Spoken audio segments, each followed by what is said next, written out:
YouTube, we got the F-15 Eagle finally, 64 millimeter, fixed gear, no flaps, no rudders.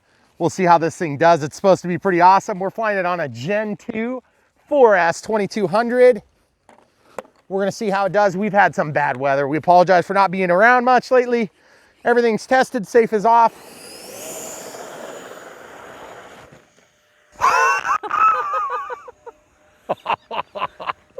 Maybe a little longer runway next time. A little close. Okay. Wow, that is a cool looking plane.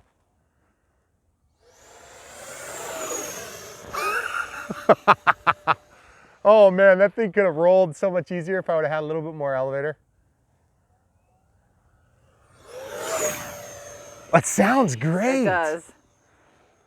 Okay, so totally good flying. Guys, let's show you some safe 50% throttle, pulling around, getting it pointed at us. Safe is on. Pretty good. Okay, so let's show you limited bank angles. There's your limit. There's your limit, 50% throttle. Looks like we lose a little bit of altitude because there are no rudders in safe here. Man, that is good. It's keeping up nicely, folks. Okay, full throttle, limited bank angle up. Wow, it goes almost unlimited up. Limited bank angle down. Okay, out of safe, here we go. We're gonna fly some. Listen to that noise.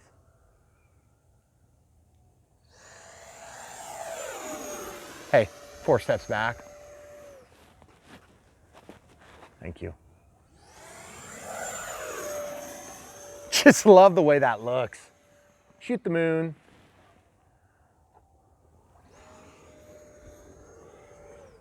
Loving the way this thing flies. Very, very good flying plane. I want rudders. I want flaps. I want it all.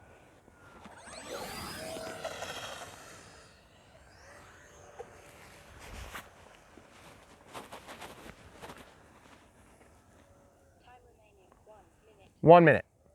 That's what the lady is telling me. So I'm gonna do a high-speed pass here. This is 4S. We've already cheated and used it a little bit inside. Folks, I want a little more elevator on this thing. Because that's 50% elevator there, folks. Okay, so I'm in my lowest expo setting. Let's see if that helps. Man, that is just so incredibly fun.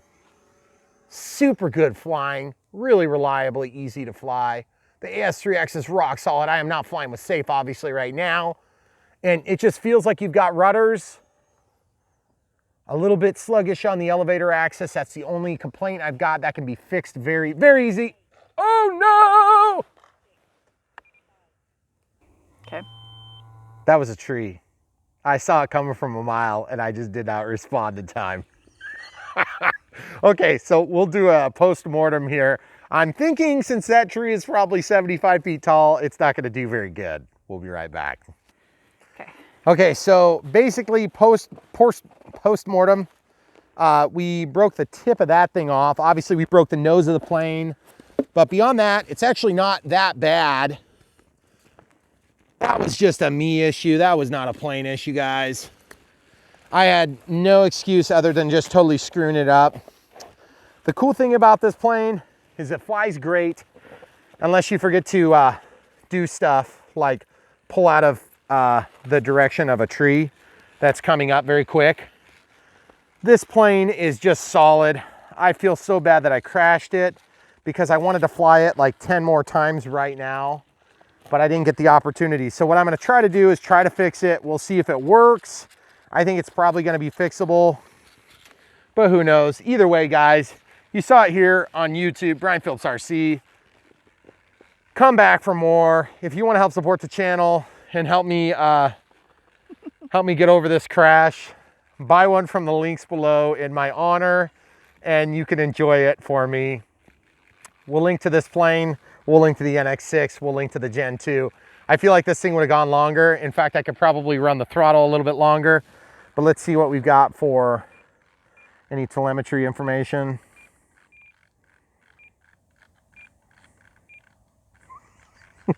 The roll is 1905. So evidently there was a lot of G-forces when I crashed into the tree. I knew it was coming to, guys. Sometimes this happens when you're flying. It's really frustrating, but at the same time, this one was just totally me doing stupid things. And I could have avoided it, but I just didn't. So sometimes you lose, sometimes you win. I lost this one. I'll swallow my pride. But thanks for watching, guys. All right, guys, so we're gonna try to fix this real quick. And when I say real quick, I mean however long it takes. But I ran into a tree on my maiden flight with this thing. Totally my fault, had nothing to do with the plane. On this one, this was just me screwing up, which is unfortunate, but it does happen. So I'm just gonna glue some stuff back together. We're gonna see how close we can get it. Just using China glue here. Should be relatively easy. I think the camera crew is gonna grab me a paper towel while I get things opened up, and then we'll have something to clean up with. So the easiest way to fix broken foam is with China glue, is my experience. Like foam to foam is also another good choice. And then mucilage is probably one of my favorites. The China glue just happened to be close by, so we're using that. So just a little bit on that side, and then we'll just kind of squeeze them together. And once we kind of get that in position like this, you'll notice it gets kind of stringy. We're gonna need a little bit more to make this stick good. Okay, you see how there's like little strings. The strings are a good sign. That means it's cooking off. This particular tube was just opened the other day, or actually just today. I just labeled it because I think we used it to build this plane. Okay.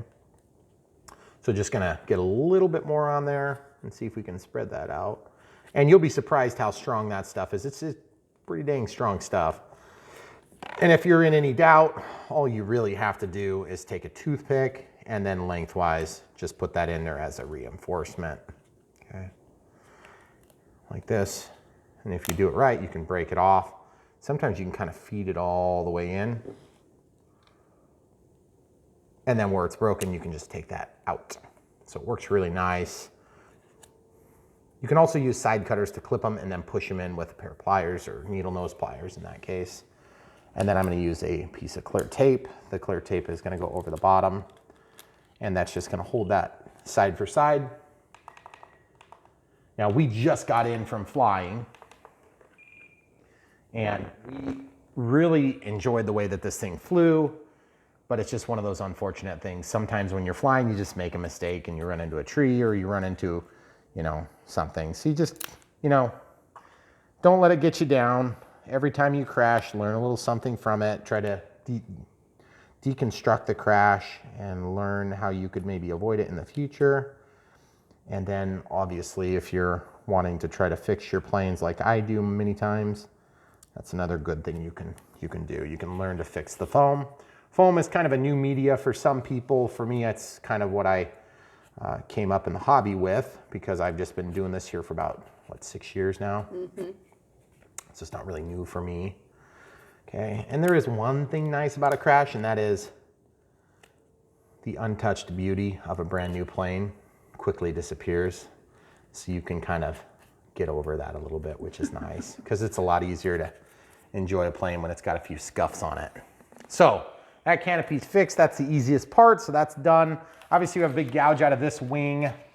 That's unfortunate, but what we're gonna do is we'll probably just try to glue that, and then we'll just put a big piece of wide tape across it, and that's gonna resolve that problem.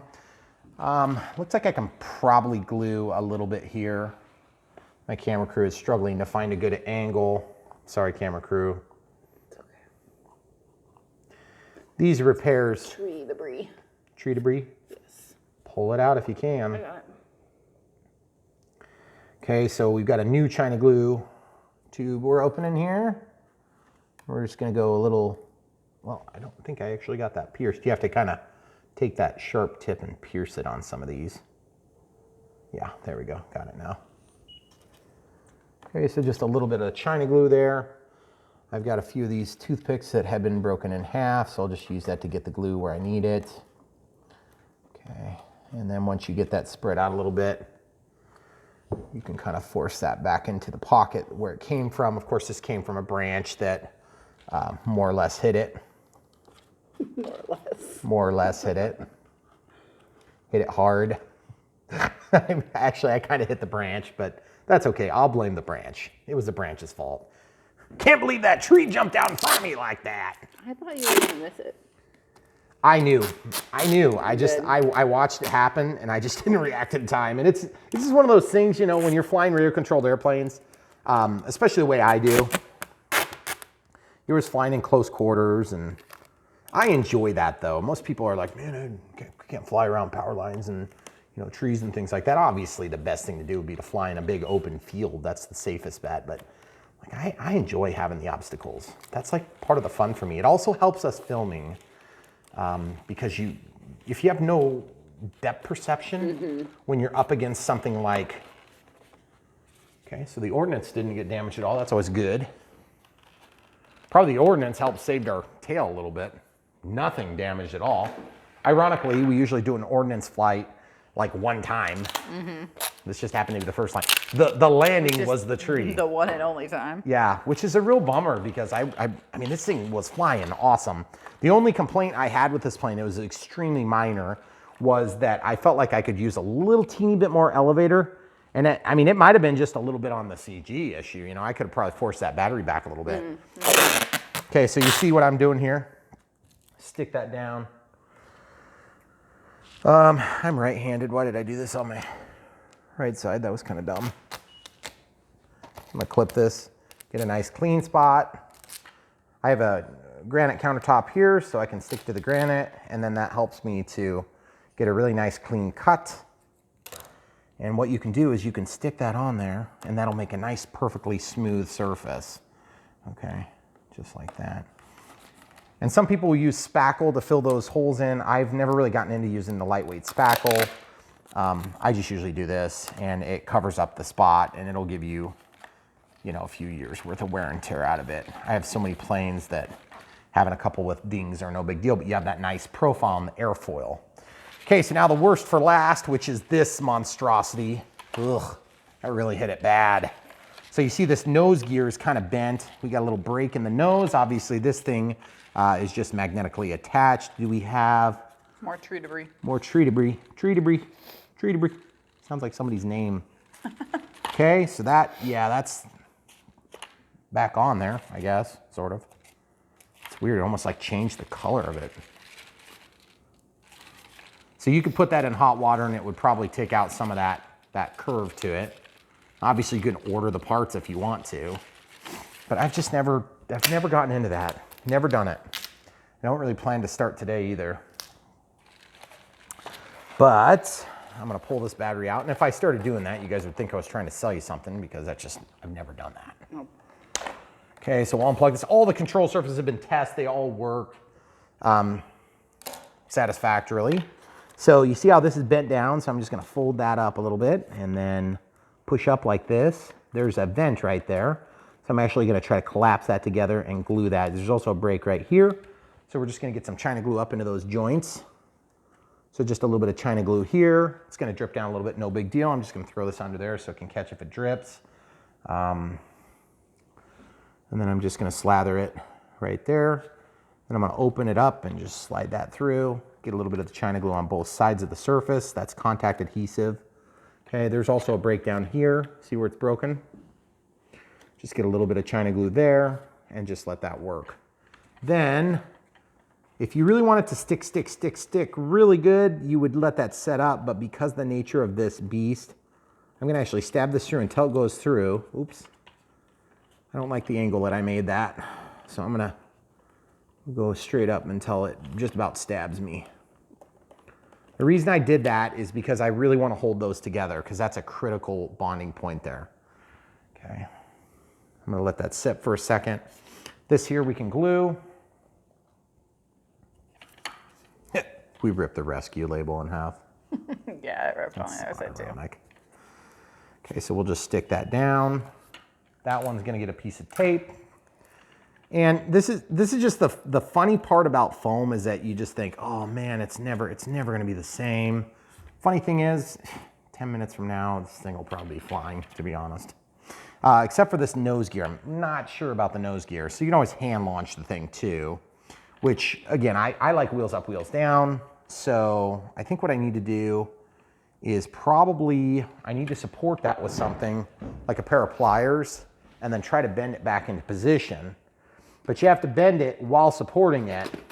So in order to do that, I think I'm gonna have to probably take that out. And the other thing is, let's look at the battery. We didn't really get a good representation for the battery. We're just gonna give it a second. Yeah, and I got Okay, so 3.78, 28%. So we were at 3 minutes when we stopped, but the thing is we haven't taken any action. That was on a Gen 2, 2200, no balance lead, obviously. Okay, so come back over here, camera crew. Got little pieces of paint and stuff that have come off of here, and that's just really a bummer.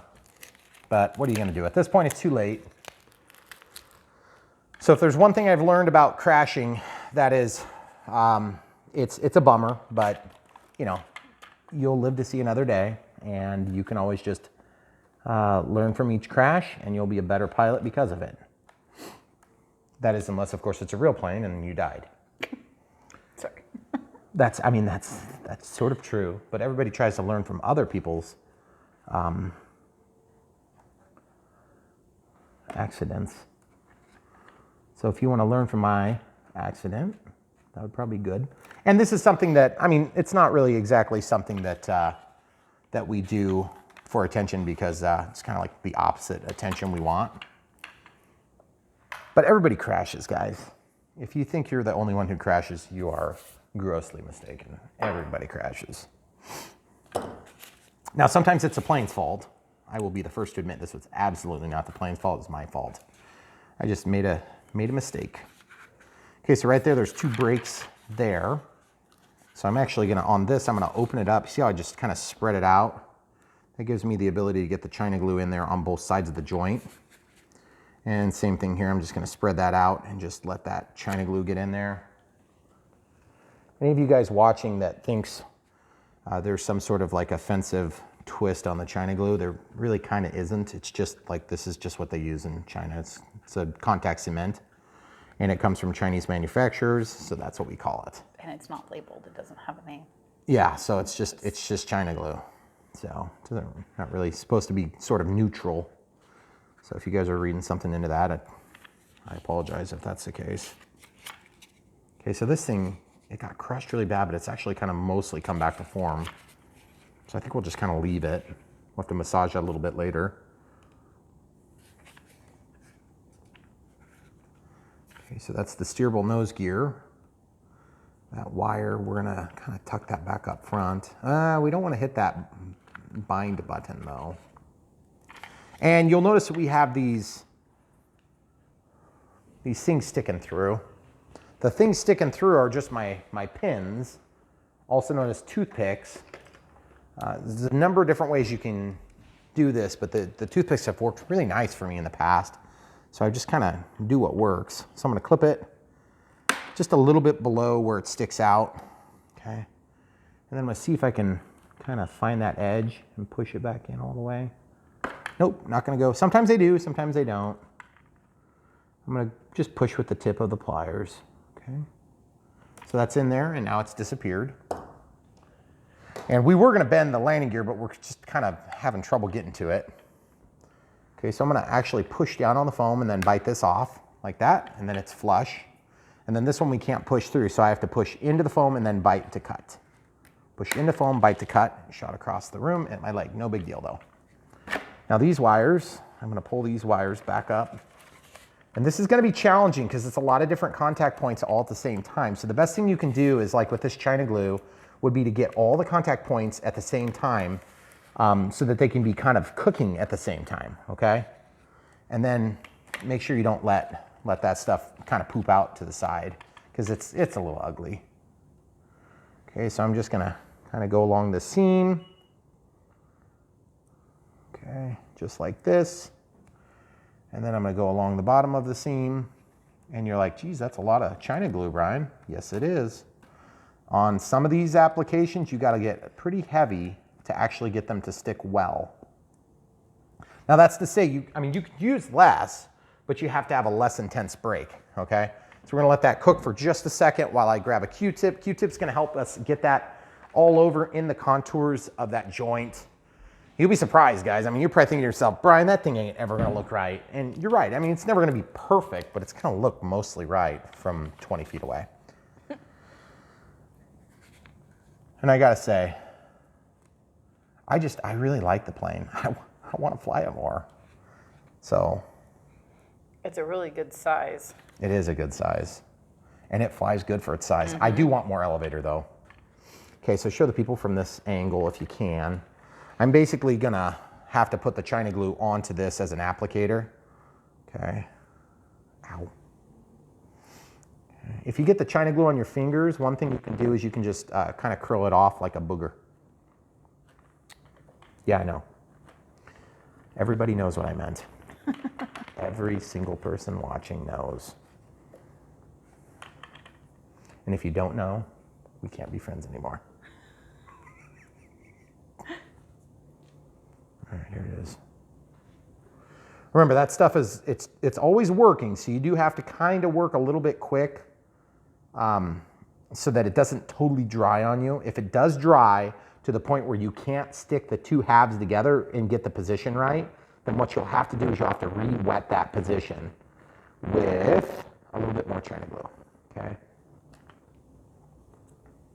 Or just get more China glue. You can do that too. Oh yeah, there we go. Got a whole load just came out. See this? And you know what's funny about this? This is still easier than a Dynam. You're not wrong. Okay.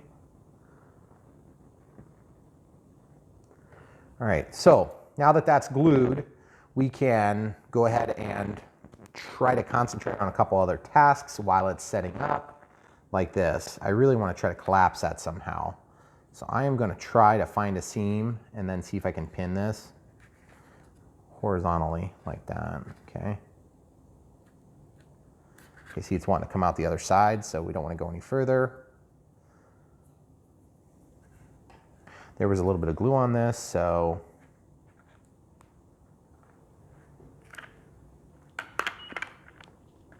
sorry, camera crew.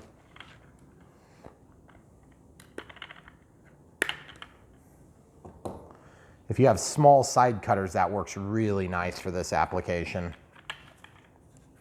It's gonna want to come out. I know it will when I do this, but whatever. It's like a wood staple, okay? Like I said, it's not gonna be perfect. It is what it is. You know, I just crashed it into a tree. I wanna fly it some more, so this is what it takes to get it flying. So I'm gonna do what it takes to get it flying. This here is coated in glue. And to be honest, you know, I've never been big on ordering replacement parts, but a lot of people do. It's fine. Yeah, but what are you gonna order? Nose cone? And a new fuse? Yeah. And a new You can do that. wing? Yeah. For a new plane? Well, that's one option.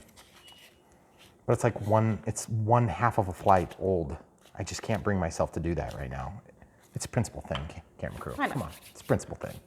Well, there's something to be said for learning how to fix it. You learn a lot about your planes. You do. When you fix them. Yeah. So, I mean, it's not. Some would also argue that at this stage of the game, I shouldn't be learning how to fix them still. Well, how much do you fly? Like, it's inevitable. Well, the other thing too is when you're in a northern climate and you've got months at a time where you just like basically can't fly for weeks on end. Yeah. It does kind of get to you. So that's where a little bit of simulator action is good, keeps you sharp. But to be honest with you, the best flying practice is flying. Yeah. The best flying practice is flying. And you'll notice that this has almost got the right profile already.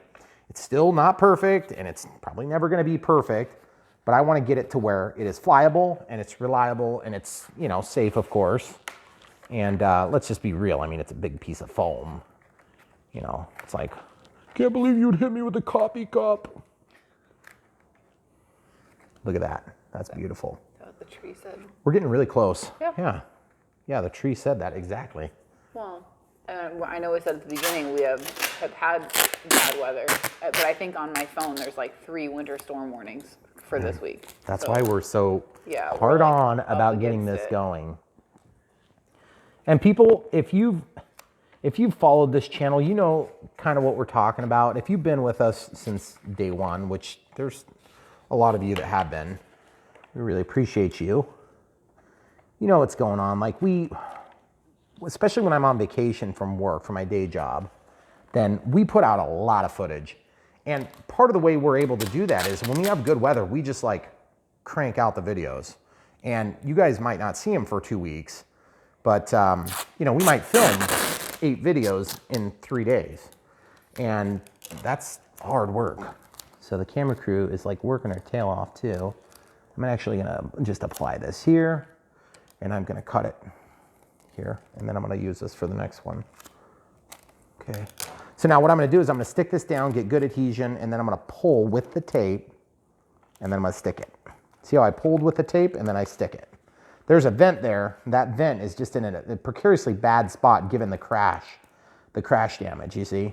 Mm-hmm. So the way I'm gonna have to fix that is I'll have to take an X-Acto knife and cut that out after everything's all set up. Okay, but you can see we're getting really close. The nose is still kind of kicked to the side here. Do you see that, camera crew? Yeah. So it's kicked to the side real bad? Yep. Yeah, we're gonna have to resolve that. But otherwise, it's looking surprisingly good given that it was just in a tree a few minutes ago. And I mean, just a few minutes ago, like 20 minutes ago, it was in a tree. Okay, so I'm gonna actually just bend this. Nope, okay, here we go. And to be honest with you, the whole like magnetic nose, that's a nice concept, but I've never actually had good luck with the magnetic nose. They break just as easy, and since I don't replace them, like some people might, it doesn't really do me much good. So I am going to just go ahead and make this a white nose. If you hot watered that. Yeah, you could do that. Yeah, if you're into that sort of thing. Yeah, hot water. But it's actually not that bad. What's bad is this. It's because this got crushed a little bit more on that side than this. Yeah. And so I'm just gonna force it over until we get it where we want it, which I'm not sure. It's just kind of a questionable thing. Obviously, we're not gonna put it on upside down. I just wanted to see if there's symmetry. Because I think right now what's happened is that this face is just kicked a little bit to this side. So the only way we're gonna be able to fix that is to stretch out the other side and compress, and then when you release, it's gonna let you get a little bit more out of it. Okay, so now we need to pin it this way. So we can pin between the otherwise good nose and the otherwise good fuse so that it holds everything together, okay? Okay, you can push there if you need to.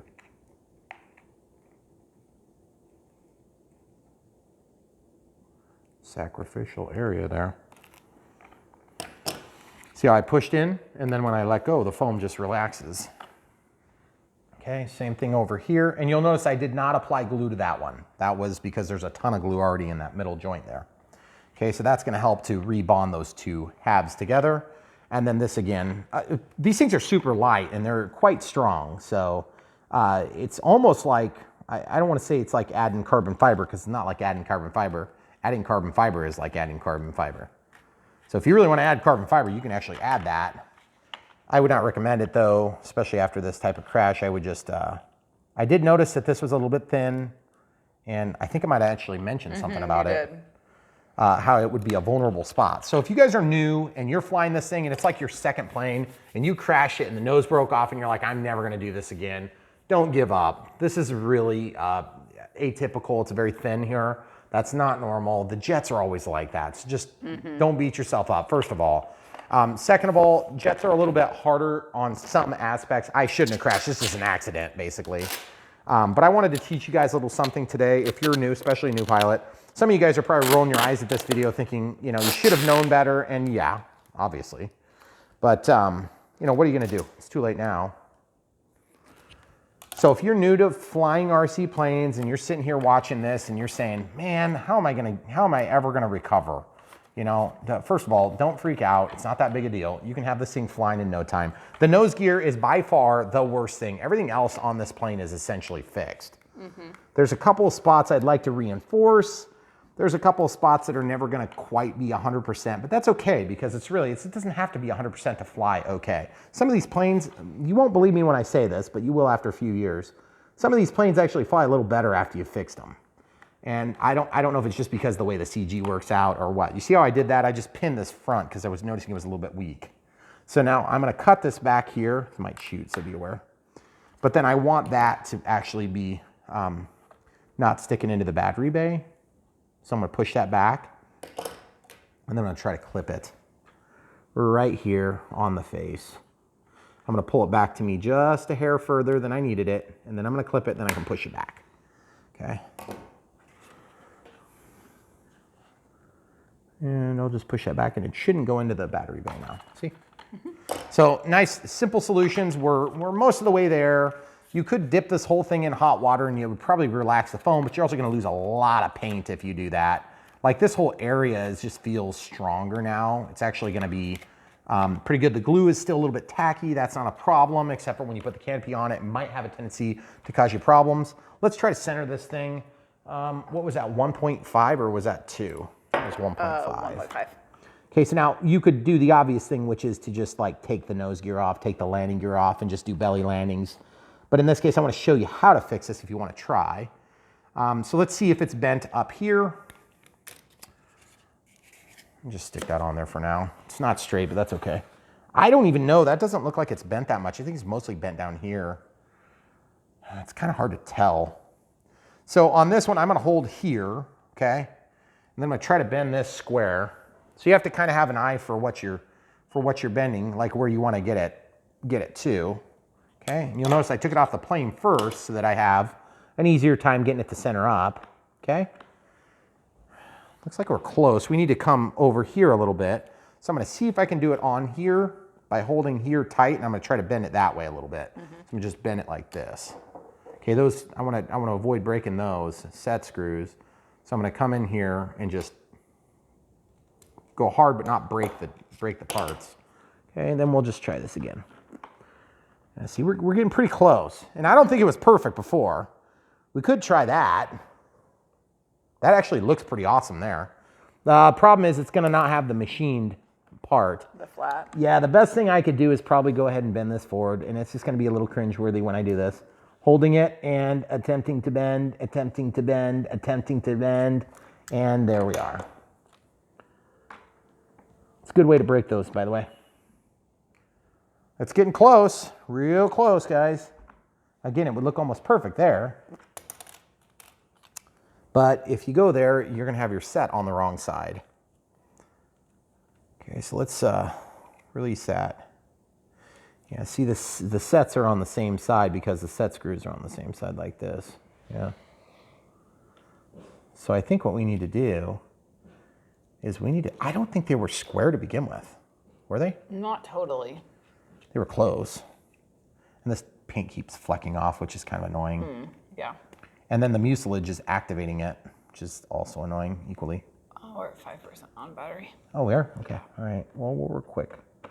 And guys, obviously, we're not going to be able to fly again right this second, so that's unfortunate. And I apologize. I wanted to give you guys a better first look at this thing. But let's be honest, it's not the first look that anybody's seen this plane. And so we're just going to tell you our thoughts are right now. This plane is really cool. We like it a lot. I definitely wanted to do better for you, and we will. We're obviously going to give you more videos of this plane.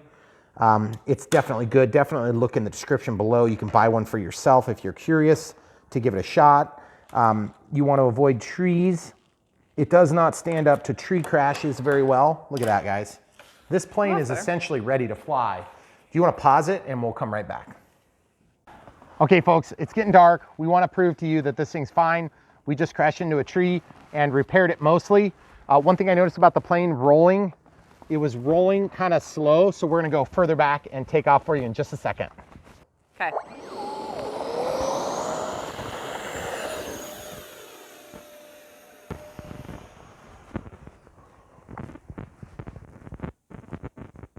Folks, first thoughts. I ran the battery back a little bit further. Elevator seemed to be a little bit more effective. Gorgeous in the sky. Let's find the moon. I love flying this plane. That's why I was so bummed when I crashed it. Sounds awesome.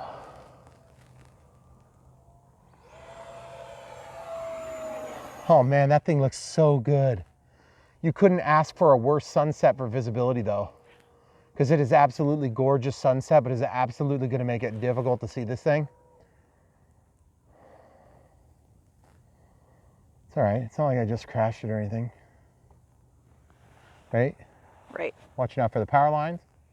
Oh, that looks so freaking awesome, guys. Oh, yes. Touch and went. Okay, this is going to be a high-speed pass. Full speed, just to show you can do it. Coming down in the tree of destruction. These Gen 2 packs have been working out really well for us. We have a 3-minute flight timer set. We had 28% left on our pack after we got in the tree accident. See if I can relax into a landing here. We're going to make it over the arrestor line, also known as power line. Oh, that is so cool. Look at that, almost vertical, guys. Oh man, that is so cool. Loving the winter camo right now. Just loving the way it looks. Oh, crappers. I don't know what the heck that was. Was that a low voltage warning? I don't know. Time remaining 1 minute. Well, you've got my attention, chick. For once. Oh, I have no idea where the power lines are though. Okay. I bet that was a low voltage warning or something. Okay, I'm gonna go out here and just try to stick this landing, okay? Okay. You good? Yep. Who needs to see? Seeing is overrated, folks.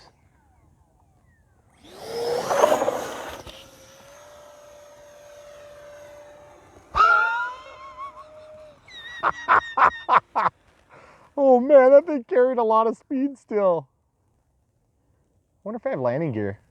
9, I don't know. 8, 7, 6, 5, 4, 3, 2, 1. Okay, throttle cuts on. Now, it's not impossible that on my last touch and go, we may have lost some landing gear. Oh man, this thing just takes it. Oh, that is so awesome. I didn't lose anything. I swear something rolled away, but maybe it was just snow. I think it was snow. It just knocked snow. Look, all the Must landing have, gear yeah. intact. Steerable's working. Guys, I gotta say, I am really liking this plane.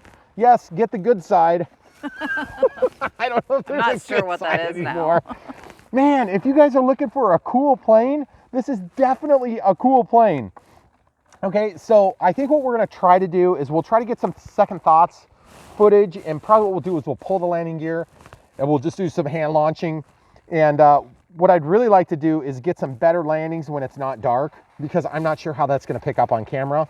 But I just wanted to let you guys know, you know, everybody crashes. This is a brand new plane. It does kind of hurt your soul a little bit when you crash a brand new plane. But the thing is, you know, when you fly around trees and stuff, it's bound to happen. Don't beat yourself up. Get inside, get some China glue slathered, and you'll be ready to go. Stick around for the Unbox build and radio setup. And I think what we'll do is we will go ahead and just show the repairs right in the middle. Come back for more. Follow the links below to help support the channel.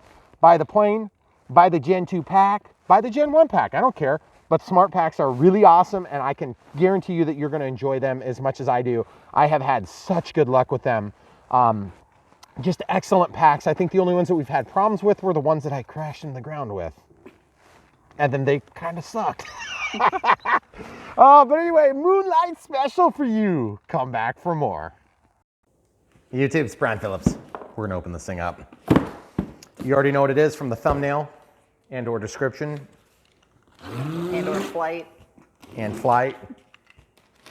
But we're just gonna pretend like it's new and exciting, because it is, and I'm excited to see this. You guys been asking for this one for months, if not a year, and we're gonna finally do it, the F-15 by E-flite. I'm excited for this one. because it is actually, oh weird, experience level 2. I wonder what that means. Shocking.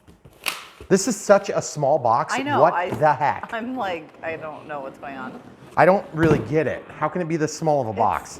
64 millimeters EDF jet. I don't know if it's twin EDFs and it just comes out 2 ducted ports, or if it's actually 2 EDFs. I'm excited to see it. This plane is featured in E-flite. We linked to the E-flite 9.5. We've done a video on that. It's really cool if you guys are looking to find a simulator.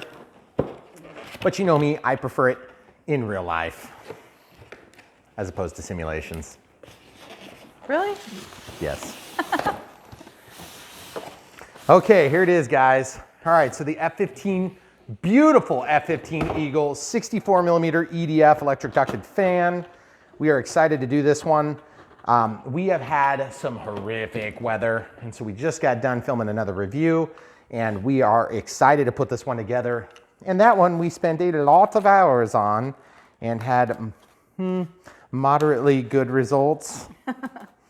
We don't have that with E-flite stuff. We just don't. You know, they're just good planes. So we are very hopeful that this is going to be an awesome experience and that we'll be able to bring this to you and then give you guys a good purchase recommendation here. This is a great plane. Obviously, if you haven't been with the channel long, what we do is we unbox, we fly, we review. Sometimes we modify stuff. We do a lot less of that than we used to, but I like flaps and LEDs. You may have noticed that. I don't think this has either, but that's okay. We still like planes that don't have them because it gives me something to do.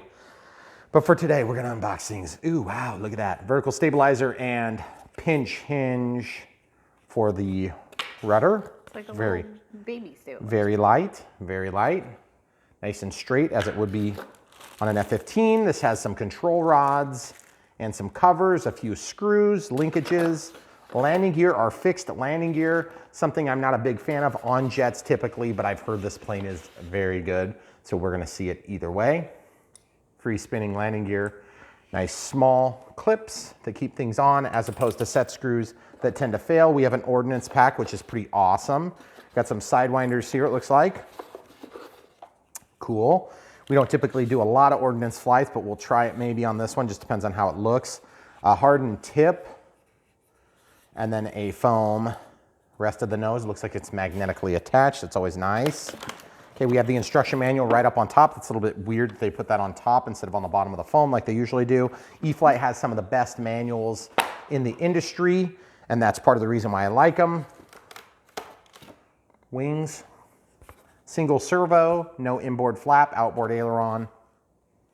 The plug goes here. That's a little bit weird. So we'll see how that goes. Looks like a 9-gram servo. Can't tell if it's metal gear. It's an A330 servo, very standard servo. Look like the control arms are already set up for us. That's a good thing. No guesswork. Guesswork sucks on radio controlled airplanes because you usually guess wrong. It's been my experience. Okay, we've got, looks like some sort of a drop tank here. There's a carbon fiber spar here, very thin, hollow, but light and strong. Another drop tank here. Looks like twin drop tanks. That's pretty cool. A little foam to protect the foam. It's actually over the canopy, or the cockpit, if you will. Look at that. That is so pretty. It's smaller than I thought. Really small. It's got really good lines on it. Obviously, one EDF, 164 millimeter EDF right there. Not uncommon with twin jet engine planes to see that. Looks like we have access, serviceability to get to the full, what is this, E-flite. It's an A1140W. I don't know, it's an ESC, it's electronic speed control. Looks like it's number 94. Ironman Williams, cool. I'm just gonna do this step of the assembly right now so I can see how good it looks. Oh, that is so cool. Obviously that's done so it can fit in a smaller box. That is a very small plane. I was expecting it to be bigger. Yeah. And I said earlier, vertical stabilizers, excuse me, these are horizontal stabilizers. My bad, guys. I apologize. This is clearly the vertical stabilizer. Clearly. Clearly. Decals look nice. Cool. One's bigger than the other. Look at that. Isn't that weird? I didn't know that. Okay, so then we have some decals. It looks like no steps. no steps, and a couple white and gray covers, presumably to go over like servos or something like that. Not sure where they go yet. We'll find in the instructions. We're gonna pack up and come right back. All right, YouTube, so we're back to build the F-15 64mm by popular demand. We're excited to see this thing fly. Looks good. We laid everything out nicely here, and we're just gonna basically install everything as prescribed by the manual here. So first step is supposed to be put landing gear on. So we're gonna go ahead and use this plane stand. You can get these things. We linked to these in our link of a million things. They do make it a lot more comfortable to work on planes. If you're doing a lot of planes, you don't have to have one, but it is kind of handy. So the main gear are supposed to be pointed forward like this, as opposed to backward. You could actually put them in backward, and that would be wrong, okay?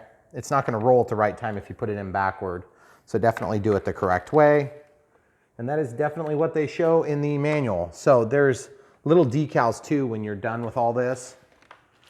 There's a little clip that goes in that locks them down, okay? So they're fairly easy to put in. Probably not something you're gonna take off between flights, I'm guessing, because it's just gonna be kind of a pain to do that. But you can definitely take them off. So there's a gray one and then there's a white one, okay? So you can tell which one goes where just by which one looks like what. These don't appear to be labeled left and right, in case you're wondering that. Okay, so there's a little half moon shape that's cut out. I'm just gonna actually kind of slide it in like this. Yeah, that should work. It's actually a little trickier than I thought to do this. There we go. So then there's two screws that hold those in, and they're not the bigger ones. Those must be for the wings. There's some smaller Phillips screws. They should go in be there. the two, okay. There's only like 1, 2, 3, 4 bigger, and then 4 smaller, the 4 smaller ones. Okay. Yeah, so these ones are like a sharp tip compared to the machine style, okay? That's also hex driven.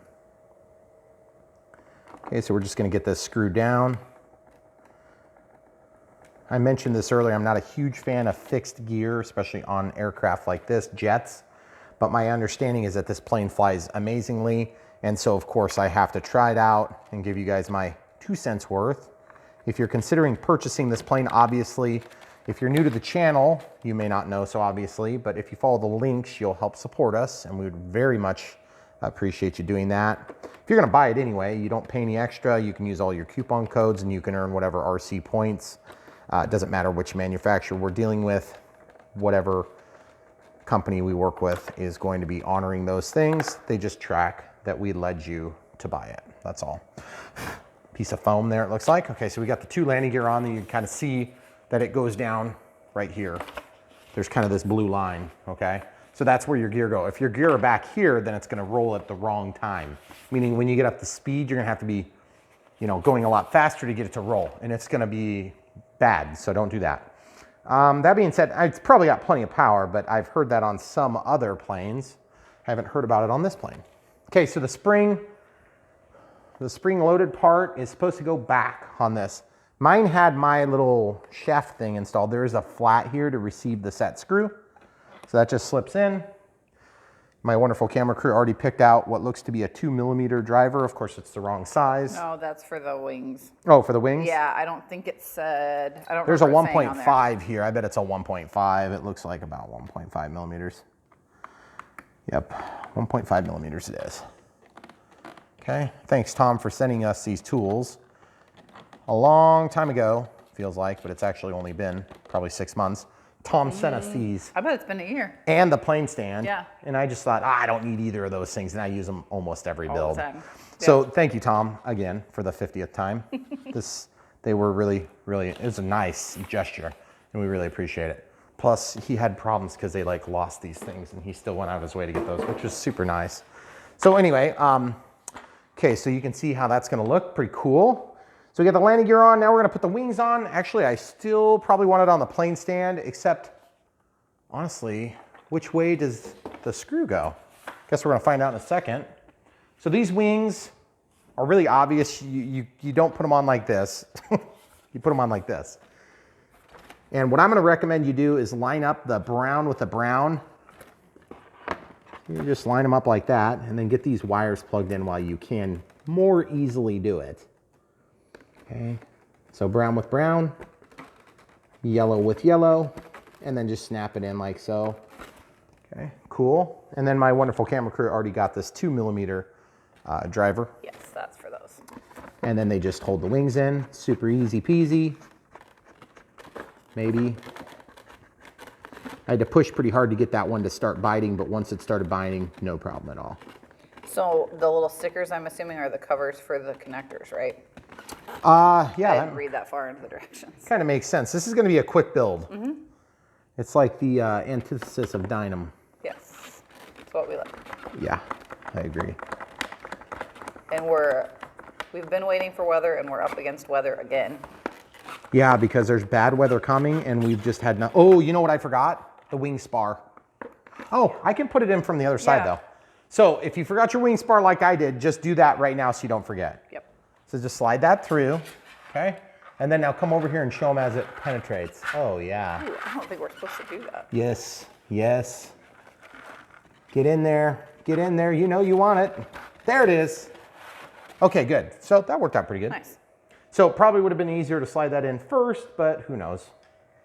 There's no telling. That also might help with alignment of these things.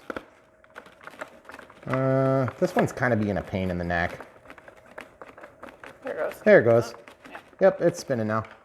Really got to press hard to get those started. I don't know why they had us put the gear on first. The gear get in the way.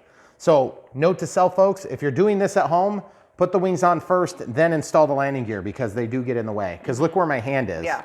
And there's no reason, I mean, they don't need to be there, right? They don't need to be there yet.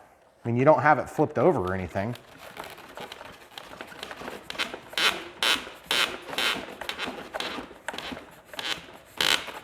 Oh, Sheesh. goodness gracioso. I should have lubed it first. It's not done, by the way, folks. It is not done. Okay, so then this side we can go ahead and do this. Then we're gonna lift this. We're gonna make sure the brown is lined up with the brown. And then we're gonna slip it through. Very hard to film. My apologies, because my hands are in the way. And you kind of got to get all up in that business to, okay, see it? Brown goes to brown. If you get it wrong, things will probably not catch on fire, but they will not work. Yep. Okay, so get it right if you can. Also, why did they label these? Like, is it really ambiguous what that is? I was really confused. I thought It's like, for is that the sure aileron? Is that the aileron? I'm not for sure. sure, like steerable nose gear or something. Yeah, I thought maybe it was a rudder. Could have, yeah, that was my next guess. Experience level 2, and you need to label the When aileron. the camera crew knows what the labels should be, you know you're in trouble. Okay, so we're gonna try this again. I may have to take that stupid gear off if it gives me trouble like the last one. Well, this one's going better. Easier. I hope we didn't cross that the other one, because it was sure squealing at us. Yeah. Okay, so that being said, otherwise this has been on a scale of 1 to Dynam. This is like a 2. Well, excuse me, Dynam to 10. Oh. Dynam to That's 10. like a There you go. 9. Really enjoying this experience much more than We're if not I were. done yet, though. You always say that. Hey, listen. Prematurely. I am gonna go out on a limb here and say this is gonna be better. It's not going to be a dynam. We know that. I think I'm 100% certain. But what I am gonna say is that this gear is really bugging me. So I'm actually gonna legitimately take it out because I'm having a hard time getting alignment. You don't wanna ram it in if you're not aligned. No. It's gonna cause problems. Yeah. Don't do that. For both of you. Oh boy. Oh boy. Yeah, it's not cross-threaded, it's just really going in hard. If the head breaks off, then you can make fun of me. Okay. Nope, it's gonna go. Yes. Okay, so that was good advice. Landing gear second. There's really no reason that had to be done first. Yeah. And then this aileron, let's just go ahead and cut that off now because it really isn't necessary either. Right. Because that is like just pretty obvious stuff right there.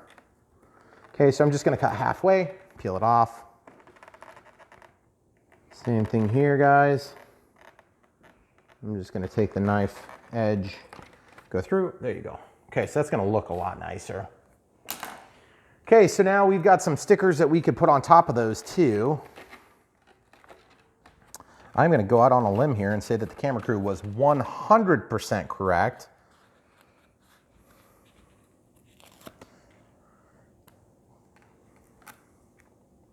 What if this is wrong? How embarrassed would you be? Well, I wouldn't be embarrassed because I'm not supposed to know, but you probably would be. I would be embarrassed. I don't know. I've done this a few times, or watched it a few times. There's a big difference between watching it and doing it. Okay, I could so probably almost build a plane these days.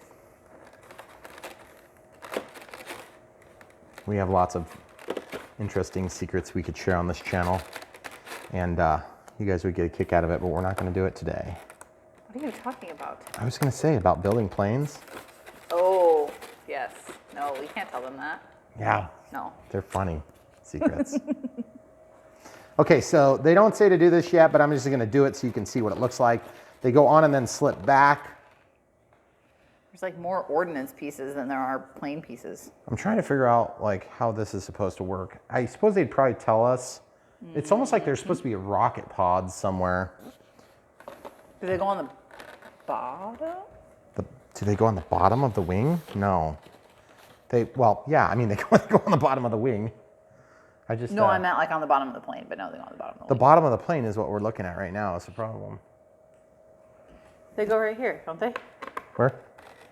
That little notch. Those? Yeah, but how? No, they don't go there. I wonder if they're glued on. That would be like, To read the directions. oh, I don't want to do that. Okay, so we're just gonna put this landing gear back on. It would have been kind of nice if this is a toolless install. I got my thigh up there in case it tips. Okay. It would have been nice if this was a toolless install, I must say.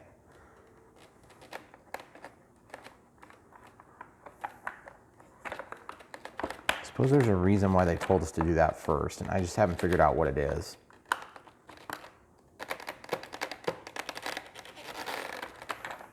That's an awkward It is just- landing gear assembly. It is. It's probably one of the worst Yeah, I've it's weird. seen from E-flite. But it is just a fixed landing gear. So I think they're assuming that a lot of people, see it's got this little slide guard on here. I think they're assuming the average person is probably just not going to put the gear on. Oh, really? But I really enjoy wheels up, wheels down myself. Yeah. And to be honest with you, what I envision for this plane, if all goes to plan, would be, it'd be pretty sweet to have flaps on this, but I'm sure it doesn't need them. But there's just something about having inboard flaps on a plane like this. You can really get them to slow down. Slow down and fly. Very tame, very slow, very slow. Boy, that thing is just a real pain. There we go.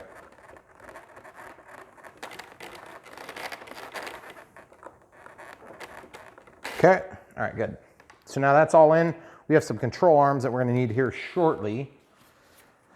Obviously those are vertical stabilizers, so I think at this point we need to skip to the next page.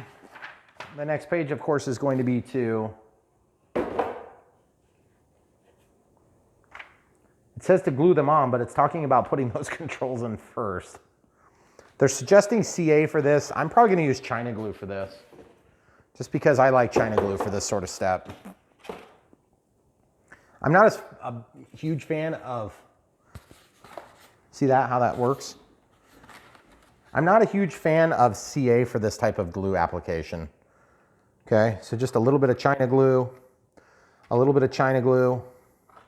And yes, this China glue came from one of my favorite brands. See this China glue here? Both surfaces.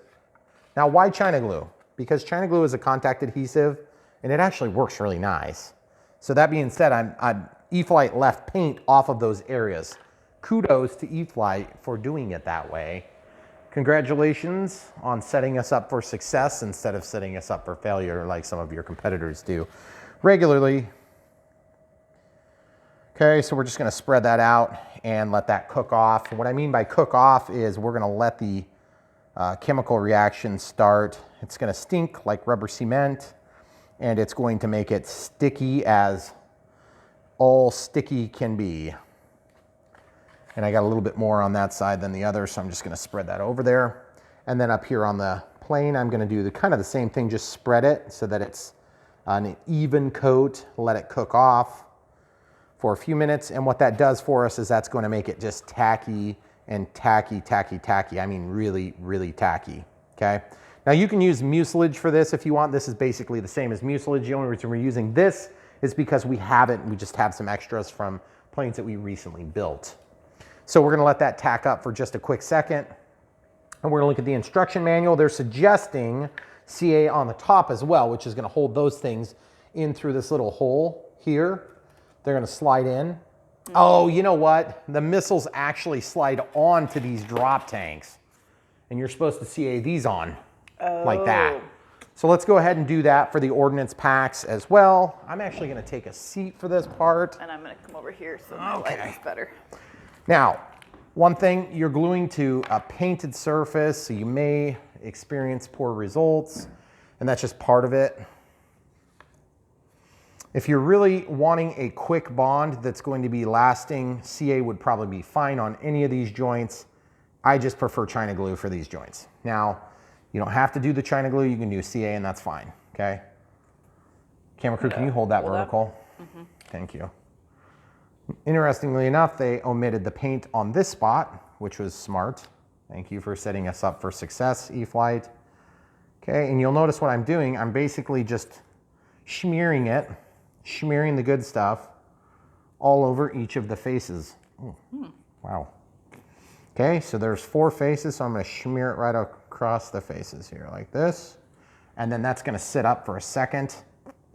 And what I'll do is grab and spread that back and forth a couple times. That's gonna help to activate the glue. And it's also gonna spread it out so we have a nice even application. Just a Q-tip, run-of-the-mill Q-tip, nothing special about this particular Q-tip. And if you just want drop tanks, you don't even have to glue those things. You can just leave the missiles off, because I'm sure in certain circles that would be offensive. But this is a warbird. Missiles? Missiles. They're weapons. Oh no. I know. On a fighter plane. I know, it's crazy. It's hard to believe. It's hard to believe. What do you suppose they do with those missiles? They probably load them up with, you know, Candy. like good wishes and strongly worded messages to their competition. They're like, you better straighten up. Just pamphlets full of them. Okay, hold that. Thank you, camera crew. Okay, so we're gonna come back for just a quick moment. We're gonna go ahead and stick these on before they get hard to stick on. Hey, wait, I'm trying to do 2 things at once here. Oh, I know. You got your hands full and you gotta look over here. I know it's really challenging stuff. See that? I'm just sticking them on. It's not like this has to be absolutely, positively, perfectly aligned, but the thing is, if you let that tack up too much, it will actually just about rip the foam in half. And I'm serious about that. Seriously. Seriously. Seriously. Okay. Oh, wow. Surprisingly good. Surprisingly good You stick. just got glue all over your finger. Oh, son of a biscuit. Okay, watch this. Boom. That's not going to stick those pages together at all. But you know what's nice about China glue? It just rubs off. As long as you don't make me cut your fingers apart. Hey, Good. we haven't done that for a long time, That was okay? a long time ago. That is. It was a long time ago. Okay, so a little bit of glue there. I'm just realizing we could have glued both faces and I neglected to do so, okay? So now if you're really wanting this thing to stick good, you probably should glue both faces. See how tacky that's getting? It's getting ultra tacky, just like our videos. Actually, it's a little bit more tacky, our videos. Here we go. Probably. Look at this tacky action right there. So let's grab a clean side and just wipe that away. All right, so this is just gonna sit and set up and be what it needs to be. I'm not sure how I can lay that while it dries. I could put it on the wing. Here, actually, I can do it like that. That'll work. So now let's go ahead and do a little bit more glue. You'll notice that this takes a little bit longer than if you were using CA, but I can give you strong words of affirmation affirmation. The problem with words today. I am. Those things made of letters. No, this stuff works better than CA. CA will be more instantaneous, but when they break off, it's going to be more instantaneous too. Is there a front and back to those things? Oh, I'm sure there is. Okay. And it's funny because look at the ambiguous picture they give us to work with. It kind of shows like a blunt end on both sides. Show? Did you read the words? Hey, look, can you tell which one's the front? Well, I think you're right. I was just asking. Well, that's why I stuck them on the plane, but I actually didn't know the missiles went on there. I was curious if they would line up properly. It's actually a fuel tank. It's a drop tank. It's a drop tank. It's a fuel tank. Also known as a drop tank. Okay. Because they can drop it like a bomb. Typically they don't because they're expensive, I would imagine. I would think so. But if it's like the difference between losing a whatever, however many millions of dollars this plane costs in real life, and losing a pilot and losing a drop tank, they lose the drop tank. Okay, very good. All right, so let's let this down. So now we did not put our linkages on yet. That was on purpose because I want to get some glue work in here. Boy, we haven't had a glue on wing assembly from Horizon in forever. Okay, just get a little bit on there, a little bit along here. Okay, so now that we have that on there, I am going to spread it immediately so I can start activating the glue. And yes, activating the glue, you don't technically have to spread it to activate the glue, but just take my word for it, folks. If you spread it, you'll be happy. Do you want some affirmation on that one? No. I have battery charging. Actually, I have like 1, 2, 3, 4, 5, 6 batteries charging, all of which are going to be our choices. And in this battery, it's going to fly on 2200 through 2600 3 or 4S. And in our case, we're going to fly it on probably 4S to begin with, I'm guessing, because to be honest, if it's lame on 3S, I'm not going to use 3S. I'll just use 4S. But if you guys are learning, if you're new and you want a little bit more controlled, easier to use plane, you might want to start on 3S. The more power from a 4S, which stands for 4 cells in series or 4 series, then you're going to get a little bit more refined experience. Whoa, look at that. It just came out. Okay, so I'm just going to stick that in there and squiggle it around. This, I'm like going to end up using this whole tube of glue. That's crazy. I did not expect that when we started this process. I didn't even know we were going to be gluing anything. Okay, so a little bit there. Normally on a plane like this, folks, I would be putting the glue down into the crevasse if I could. And the reason I do that is because it's easier to get it into the crevasse and not make a big mess. But since this is contact adhesive, once you spread it and get it to cook off a little bit, then you don't have to worry so much about it because it doesn't really spread anymore after that. It just kind of balls up, okay? So you'll notice I'm just spreading that all the way up and down the length, working it in the corners, just kind of getting it there. You'll be surprised how much you don't need. Okay, there's only one side that's right and one side that's wrong. Obviously, you're going to have your decals on the outside. So you just kind of line them up here and you'll know which one's which. Also, there is a little bit of a contour to this. So this is at a bit of an angle. So that means it's going to go over here, which is further affirmation. Okay, it's going to be hard to stuff this in here because that contact adhesive is working. If that gets dry enough to where it's hard to work with, then all you have to do is just add a little fresh goodies on there and it will allow it to slip down into the hole, okay? See how it's kind of almost hard to stick in there? That's kind of what you want. If it's too loose, well, anyway, it's too loose. Might be picking wrong. Okay, last one. You'll notice there's no rudders. This is the bank and yank plane, which means that you're going to be using your elevator and your ailerons to fly the plane, okay? And that is, to some people, maybe not their primary choice for aircraft, but on a lot of these planes, you don't need to coordinate the turns as much as you do on other planes. Again, I prefer to have all the control channels because I like to do interesting things like slipping when I land. Slipping is where you use the ailerons and the rudder to slow the plane down. And as opposed to, you know, you can also crab where you keep the plane level and then you kick it, line it up with the runway when you touch down. The only reason they do that instead of slipping in big airplanes is because people get scared when they see the wings coming down like this, and the pilot, no, I'm serious, they don't want to scare the people that are riding, the patrons. Okay, so you can see everything is held in there nicely. I do really like the feeling of having a plane that is screwed together rather than held together with glue, because it's very positive, you know for sure it's done. But at the same time, if the thing flies well, I don't really care that much at the end of the day. It's a little bit more effort.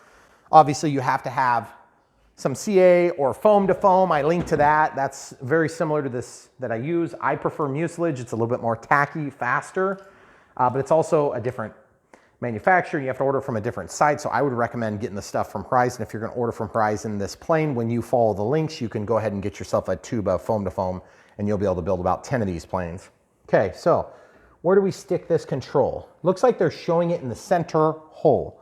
So the center hole here, I'm just gonna do this trick to see which way I need that. Looks like I need it, they don't really, okay, so they show it like this. So in the center hole, sometimes you gotta kind of work it to get it to go in there. No exception today. Goodness gracious, great balls of fire. I need some needle nose pliers to force that thing in there.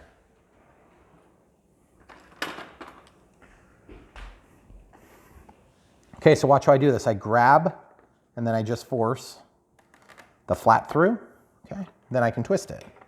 I can twist it and use this as a lever. If in doubt, support that with your pliers by holding here while you twist it in, okay? Then we're not gonna even hook this up until we have the electronics set up, because then this is gonna need to be mechanically adjusted almost certainly. So we're just screwing around if we do it now. I had a change of heart on my commentary there, sorry. So here we go, guys. It's the same thing. Just trying to get that forced through. Very hard to get those started. Once they're started, you're fine, and then you can support that if you choose to do so. All right, so we should be golden there. Technically, the plane is built. Okay, a couple things to think about. If you're using China glue instead of CA, one recommendation here. Oh, you know what else? Those could have been for here, but no, they weren't. They were for there. I have one idea that's going to be a very, very simple modification that is going to help if you choose to use China glue. See this? This is just conventional tape, nothing special about it. It just happens to be nice clear tape. Just going to take this, pull it out. I'm going to cut a pretty good piece. Knock the tape dispenser over. It's a very important step. I'm going to lay the tape down, hold the fuse, pull the wing into position, and then tape it to the servo, okay? That's going to keep everything in alignment as the glue sets up, because we're going to be flying it hopefully in about 10 minutes. And that's the key. If you're going to be flying it quick and you're using China glue, you want to give it a little bit of time to set up. My experience has been that it sets up plenty good in just a few minutes in most applications. But this is going to be our get out of jail free card to protect us in case I was wrong. There was that one time. So now that looks pretty awesome. It's not even done yet. Okay, so now we can lay that aside. We're going to take a second and we're going to just look over. Do we need to tape anything else? Everything feels pretty good. Yeah, I think we're good there. I think we're good there too. So we're good. All right, so now the next step is going to be, I suppose if we're gonna fly with the ordnance, these things are super easy to put on now that that stuff is set up. I mean, that's how quick that China glue works. Look at this.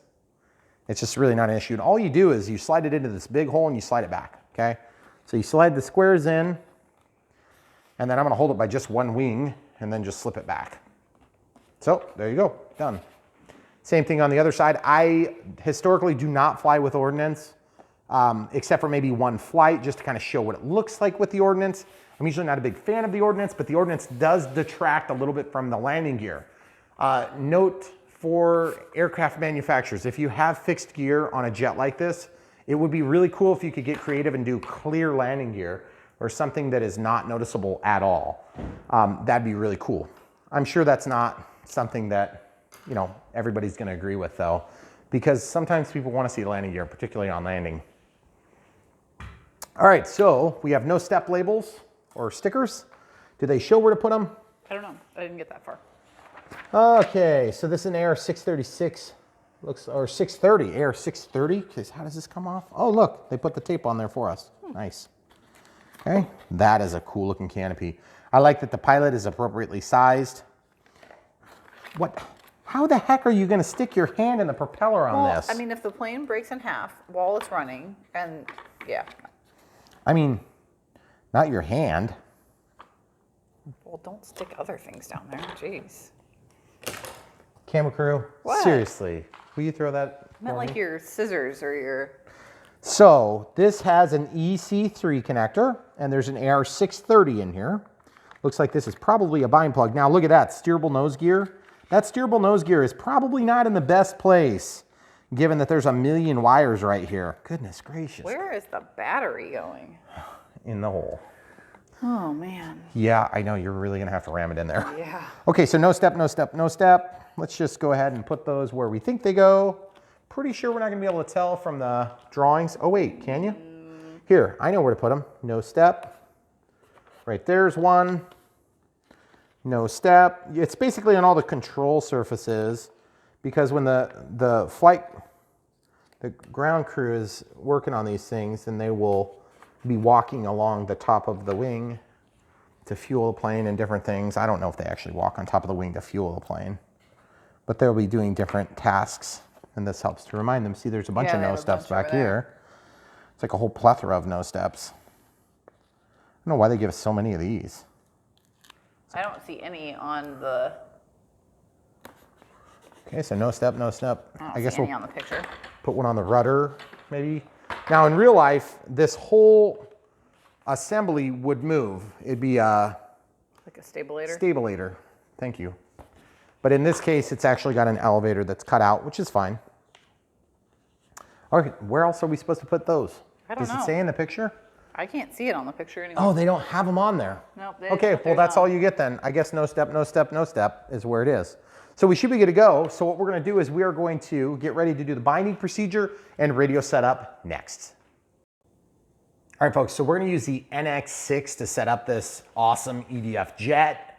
It just has one ducted fan, but it's going through two ports. So it's not a twin ducted fan, but it is a 64 millimeter, and this is a pretty small plane for a 64 millimeter. So it's supposed to fly really good. We're gonna set this up. Yes, we do have safe select, so we're gonna bind it and show you how to do that. We're gonna be using 2 batteries today. Hopefully we're gonna do 2 flights. We don't know if we're gonna get both. We're gonna start with the 4S Gen 2 Smart Pack. Gen 1s are perfectly fine, but we're just gonna demonstrate these because we have them. Gen 3, you'll notice there's no bounce lead, okay? Gen 2. Excuse me, Gen 2. No bounce lead, no bounce lead. So we just have the smart plug. Really cool. So that being said, let's go ahead and go to the page that talks about this. If you're doing a plug and fly, you can look on page 3. It's gonna show you how to do that up here. Show you all the center of gravity stuff. Looks like the center of gravity, actually, that's a good point. It's 88 millimeters plus or minus 3, also known as 85 to 88 millimeters, correct, camera crew? So we're gonna mark that right now with a pen. 85 to 91. 88 Yep. plus 3. 85 to 91. Yep. Okay, so thank you for checking my math.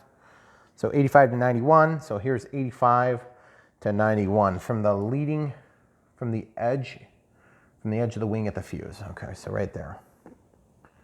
Okay, so just looking, I'm just gonna actually make a little dot. That's 85 to 91. That would be 6 millimeters of change. Gosh, that's a small difference. Mm-hmm. Okay, so here's one, and here's the other. One and the other. Okay, so we're at 91 still, so we'll get that one there. There's 91. And then 85, right? Mm-hmm. Kind of wish they would just tell me the two numbers. Yeah. Anytime that ambiguity can be relieved on marking CG, it is appreciated by me. I don't know about you guys. Mm-hmm. Okay, so that being said, with the ordnance on, it's going to be extremely hard to get to that, okay? So we have to set up a new model. Flight timer is gonna be set to 3 minutes. Throttle cut's gonna be set just like usual. Let's go ahead and walk through that right now. So press and hold, scroll all the way down, system setup, disconnect the RF, yes. Model select, scroll to the bottom, add new model. We're gonna create an acro. Okay, so at this point, it's thinking model type is there. If you change it, it's gonna erase everything, so don't do that at the beginning. Excuse me, do that at the beginning if you have to. Model name. So this is model number 13, so we're gonna start by typing in F, and then we're gonna click and scroll, and we'll pause and come back when we have it typed in. So we have the F-15 Eagle 64 millimeters. Of course, 64 millimeters speaks to the size of the electric ducted fan, the diameter of it. It's like that. Okay, so 6.5 centimeters would be 64 millimeters, of course. So we're gonna walk out. First thing that comes up, we'll notice the timer is glaringly wrong. So we'll set the timer to 3 minutes. Of course, we're gonna totally we're gonna ignore that pretty much. One out is active. We're gonna scroll over to next, and we're gonna set 1 minute. We'll do a voice. We'll inhibit that, we'll inhibit that. We'll voice, actually, yeah. Expiration, we'll do tone and vibrate. Tone and vibrate, and then every minute we'll do tone. Okay, and we're gonna ignore it otherwise. Okay, so now, one thing too I wanted to remind people about, we have the 6,000 milliamp hour transmitter pack in ours, so we have not been running into trouble with the amount of charge time we're getting on this. It comes with a 2,000 milliamp hour in the default state, so if you guys are wanting to have a little bit longer battery time, follow our generic link to Horizon Hobby and you can find that, and it's very easy to find, so just type 6,000 milliamp hour in the search and you'll get it. TX pack, I think is what they call it. But anyway, so the next thing we're gonna do is do a throttle cut. So throttle cut, inhibit, click, move the throttle cut, switch H. It says minus 100. Okay, so you move this and you see it's not moving. That's perfect. When I activate it, it works. Okay, perfect. So everything is set. Obviously, there's no flaps we have to worry about, and the telemetry hasn't been activated yet because it is not automatically configured until you connect to the plane. So we can walk out, throttle cuts on, clear the timer, make sure all the conditions are the way you want them by default. I'm gonna set up my standard expo unless they do something weird in this, which we're gonna look at right now. Geez, why are the pages stuck together? What the heck? That's awkward. It is awkward. Okay, so throttle cut minus 130. Yeah, you don't have to do that. Minus 100 is fine. Okay, high and low, they're recommending 170. I'm just gonna do my standard setup for dual rates and expo, on aileron. I'm gonna click, set it to switch F. On the lowest setting, I'll do like 10. Then I'll do, in the middle setting, I'll do like 20. We're getting progressively more expo, which means we're gonna deaden the sticks more, and then we're gonna reduce the rates at the top, okay? At the bottom, it's gonna be very normal. In the middle, it's gonna be like our neutral, kind of in the middle setting, okay? Then we're gonna do that for ailerons, elevator, and rudder. So at the top setting, we'll have 30.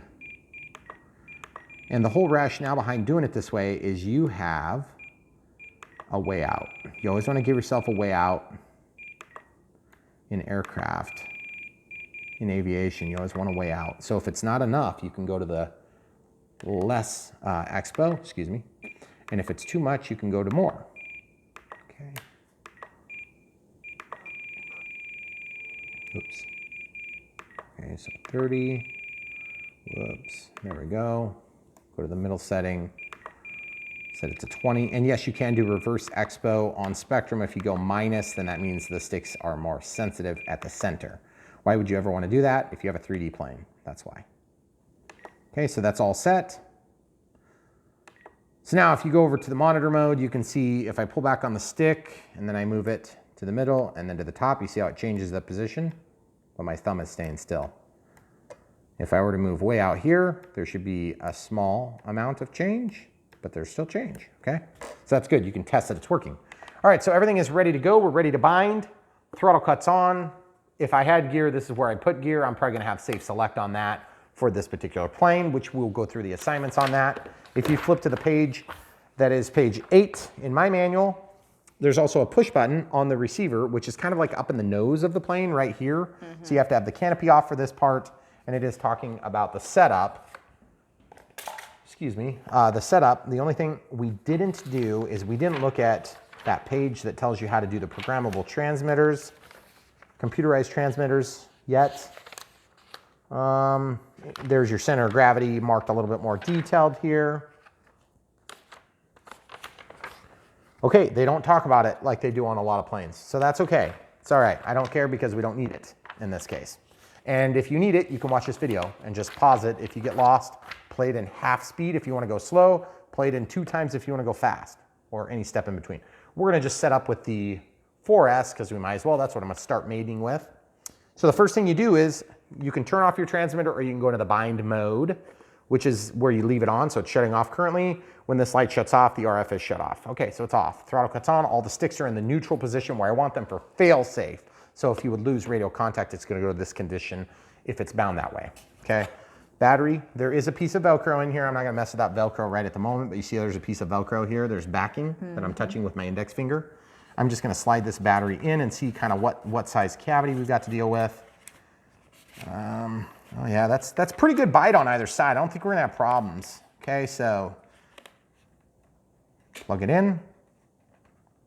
Oh, okay, now up in here, there's a button. You can press it. Okay, that's how you do this. So I'm going to show you switching on safe select binding sequence. So what you do is you install the bind plug. Okay, so we're going to use it with the button. You can do it with the bind plug too. Where's the button one? There's 2 ways to do this. There's one with a bind button and then there's one with a bind switch. Well, that's weird. I don't see one with a button. Wait, go back. Is it at the bottom? See the black heading that says binding? Switching on safe select. Yeah. That's weird. So they do give you a bind plug here, but they didn't actually provide a bind plug with the plane, which is sort of atypical. So I'm just going to try this the way I believe it to be, which is you press that button. Now it's flashing fast, and then you let go, and then you hold the bind button and you press the power button on your NX6 in this case. And it bound. Okay, so now I can let go of the bind button. Now it's auto configuring everything. If we did this wrong, we'll know. That was only one dance. It was only one dance. That means we do not have safe on. So we are going to do this again. I'll show you how to do it. So the first things first, elevator up, down. We can actually get the elevators attached. So let's do that right now. Safe select is something that you have to bind a little bit different. I think what we have to do is we have to hold that button while we're binding it. Yes. Which is going to be a challenge. But since we have all this stuff ready to rock and roll, let's get it hooked up. Okay. So of course we're up against daylight today. So we are powered up. So at this point I want to hold this and I'm going to go to the which hole? I think they said the middle hole. They said the middle hole. It's the center hole and the outer hole. So the outer hole here, center hole on the servo. So what I'm going to do is I'm going to spin this until it's lined up to where I believe it's going to go neutral. Okay, so we'll go a little bit more. Just make sure it doesn't come all the way off of there. That looks pretty close. Let's see how that looks. That's close. I'd say half a turn more. You said outer hole though, didn't you? Yes, outer hole. Thank you. Yep. Good catch, camera crew. Okay, so that's even there. So we can snap that, then slide this little retainer back. Look how easy that went. Nice. In case any other manufacturers are watching. It was always like that. Yeah, it's not. Trust me. It should be. This should be like the least worry in your entire build. And if you screw it up, it should be like totally on your shoulders, but it's not always that way. Okay. Looks pretty good to me. Okay. If it's unperfect, you know, it doesn't have to be absolutely perfect. You can do some trim in flight. Be better if you did no trim and it was perfect, but that's, you know, we're human. Okay, let's check the CG. Oh yeah, that's gonna be good. I'm just gonna kind of balance this up on here for now. Oh yeah, it's perfect. I mean, I'm not even messing with it. Okay. So now we're gonna unplug this. We're gonna get our bind right. Oh, Oh, that was hard to unplug. Okay, so the 4S is hard to unplug. So we're shutting this off. We're gonna do the bind differently this time. This is, if you want AS3X, just follow that procedure. We plugged it in, we pressed the button momentarily. I think I have to press the button whilst plugging it in. I'm gonna have to help you, aren't I? No, I'm gonna press the button while plugging it in. Actually, can you just plug that in? I'm sorry, you have to pause it. Okay. Okay, so I believe while plugging that in, I'm holding it. Now I'm gonna hold the bind button and then power my NX6. I'm holding the button, it says binding telemetry. Okay, I let go of the bind switch, I let go of this. Auto config's going. If it dances twice, you did it right. You got safe select active. Yep. So now, how can you tell? See how it's trying to auto level? Find the middle, it's gonna try to find the fastest route to level. Yep. Look at the ailerons, it's the easiest thing to see. Okay, so that being said, we're basically gonna fly this as soon as we get these wires situated, okay? So one thing I just noticed when I push those wires down is that there's a weak spot in the neck there, so you'll wanna be careful, okay? Oh, that's a strong magnet at least. Although that wire is making me nervous. So I wanna tuck this down so that I know for sure it's not gonna basically push the canopy off. Okay, so that's on there good. Let's check our control surfaces and let's just see how things are looking because we are gonna lose daylight right now. Elevator up, elevator down, aileron roll left, roll right, rudder, which is steerable. Yep, so that's good. It looks like it's kind of out of alignment a little bit, but that's okay. And then throttle cut is on and it's working. Throttle cut is off. Wow, that's got a lot of power. That was like 10% power. Oh, that is so cool. All right, here we go.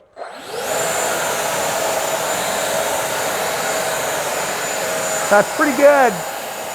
Okay, cool. We just wasted juice though, unfortunately. Okay, throttle cut's on, timer's cleared. It's a 3-minute flight, so it's not a long one. Let's assign safe select. If you want to come over here, we'll look at the manual. Guys, we're going quick on this one because we're going to lose daylight. Daylight is our enemy today because we've been up against bad weather. I want to assign this to safe, so I'm going to go over on monitor and just make sure it's doing something. Gear is doing something. Good.